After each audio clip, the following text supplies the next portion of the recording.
Hey guys, it's Noel here, welcome along to today's video, and I've got an awesome video for you today.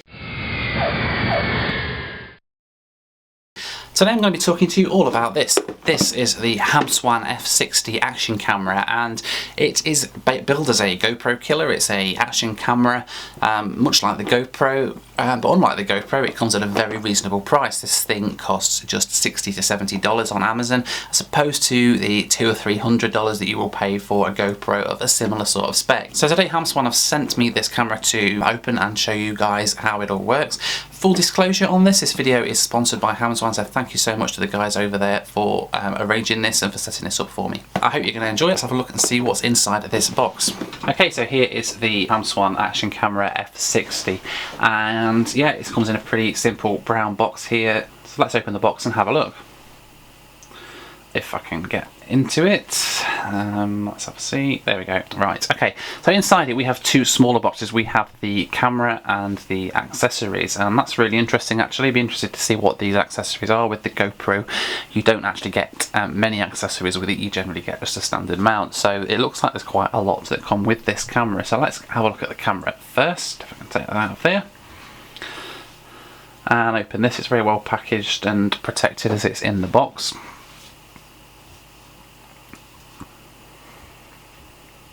And here it is, and as you can see it comes inside a waterproof case, and yeah, it looks pretty much the same as a GoPro.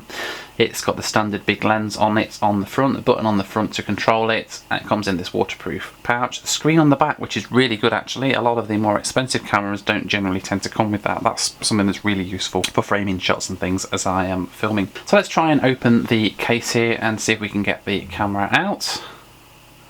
It's sealed in really well actually, so this is going to be great for doing underwater footage and things like that. Not that I hopefully do much when I'm filming flight videos. Oh, the screen's come on now. Okay. Right, so here we go. Let's pop that out of there. And it's quite small, quite compact. It's a very similar size and shape to the GoPro, as you can see.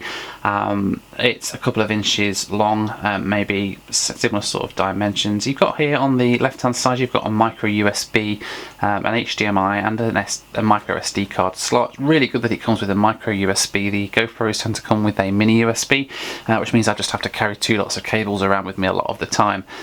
So this is really handy that it comes with a micro USB to charge it.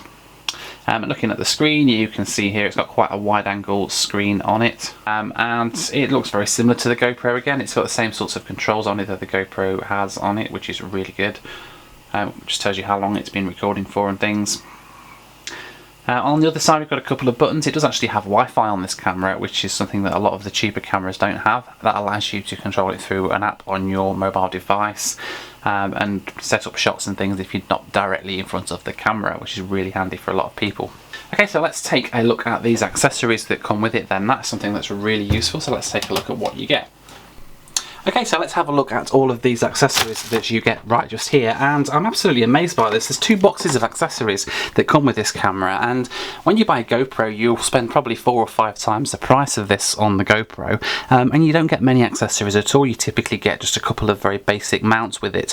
So the fact that you get all of this lot with it is absolutely incredible. The other amazing thing is this: you get a spare battery with this, and the GoPro could really learn a lesson from this. The batteries they charge additionally are quite a lot more money to buy an extra battery that they charge a premium for, so the fact that you actually get an extra spare battery included in the package is really good for this camera.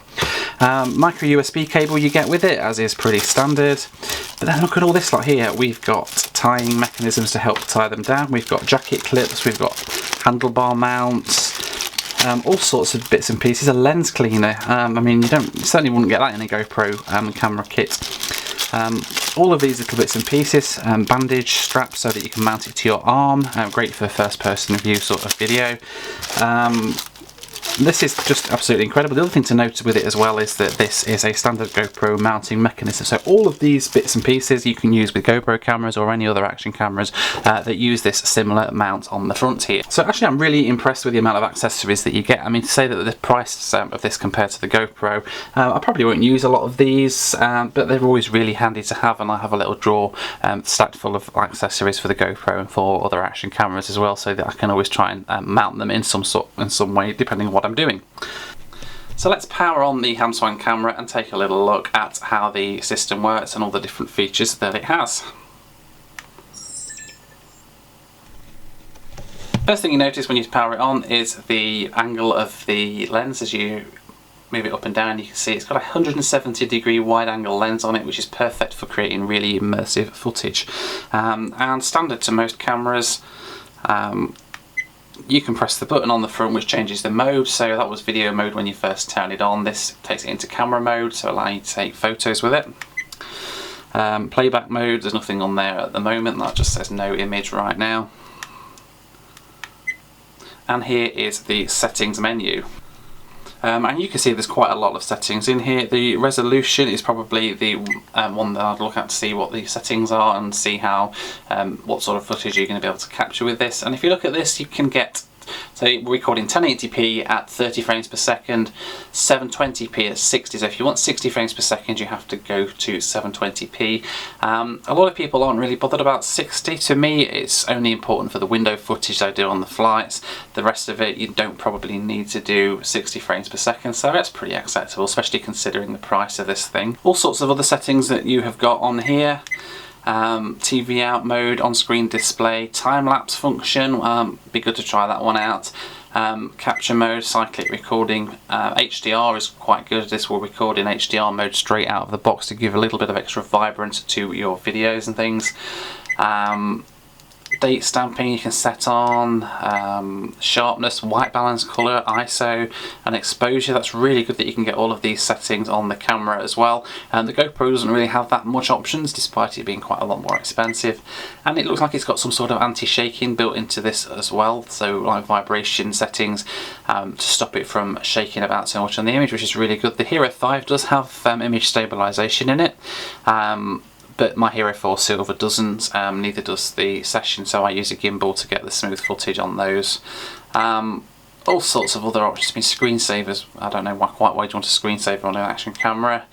Wi-Fi as well, I don't know whether I mentioned before, but this is a Wi-Fi action camera, so you can actually use the app to control it and set the SSID of the Wi-Fi and the password on here as well.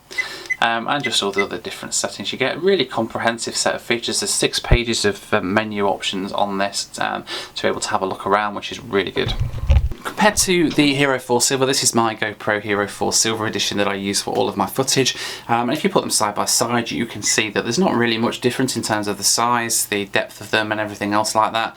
On the back, they both have the screen on them to be able to control it and set the viewfinder and basically get the right angle of shot that you want. Very similar in terms of shape and size. That's really good, and basically what you need. Even the housing is very similar to a GoPro. It's very clear that they have taken a lot of inspiration from the GoPro in designing this, and it looks to have paid off. What I'm going to do now is go and put them side by side, and we'll see what the quality of the video footage is like that we get out of this thing compared to the GoPro. I'm not expecting it to match the GoPro, a lot of it, but I may be surprised. So let's go away and have a look at the footage side by side and see what it's like.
So there you have it guys, I am back home. I'm suitably dried off after my aquatic adventures with the Hamswan F60 and the GoPro, and to be honest I'm really impressed with the quality of the video that this little thing has produced. I was expecting to be going out there and coming back saying that this thing wasn't as good as the GoPro, but this thing's really surprised me. The quality of the video footage that I've got from this is really matched up to the GoPro. If anything, the colours I think are quite vibrant, and I don't need to do any post-processing on them on here, whereas I do when I do any film with the GoPro. It tends to record them a little bit flat. The audio quality was the other thing. I was expecting to be coming back and saying that the audio quality wasn't very good. Actually, it was really good, and it surprised me. It really took me by surprise, the quality of the audio on this camera here. It's a little bit tinny, but to be honest it's really acceptable for the price that you're paying, bearing in mind that this thing retails for 4 times the price as the Hamswan F60. I'm really impressed with that, to be honest. So guys, thanks very much for watching today's video. If you are interested in the Hamswan F60 Action Camera, I've put a link to it in the description section right down below this video, and if you click on that it will take you straight to the page on Amazon to go and have a look at the camera. If you have any questions about it or anything like that, any feedback on this video, I would really love to hear it from you. If you just drop me a comment in the comments section below as always, and I would do my best to get back to every single one of them. So guys, once again, thanks so much for watching this video. Thank you for all of your support with in-flight video. I really do appreciate it. If you are interested in checking out our VIP lounge, I would really appreciate you clicking on that link down in the description below. It basically allows you to get access to exclusive full flight videos that are not released anywhere else, as well as early access to everything else that's coming out, a list of the flights that we're going to be filming along with tracking links, and loads of other features that you're really going to like. So if you're interested in that, please click on the link in the description below, and we'd really love to see you over there. So guys, once again, thank you so much for watching today's video. Really do appreciate it. Thanks for watching in-flight video, and we'll see you next time.